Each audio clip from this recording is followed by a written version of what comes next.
জুলাই গণহত্যার মামলায় ডিবির সাবেক সহকারী কমিশনার জাবেদ ইকবালকে কারাগারে পাঠানোর নির্দেশ দিয়েছেন আন্তর্জাতিক অপরাধ ট্রাইব্যুনাল। এর আগে বিকেলে মোহাম্মদপুর এলাকা থেকে তাকে গ্রেফতার করে নিয়ে যাওয়া হয় ট্রাইব্যুনালে। শুনানি শেষে জাবেদকে কারাগারে পাঠানোর আদেশ দেন ট্রাইব্যুনাল।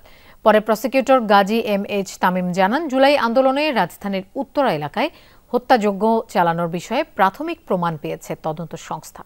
পরে প্রসিকিউশনের আবেদনে জাবেদ ইকবালকে কারাগারে পাঠানোর নির্দেশ দেন ট্রাইব্যুনাল।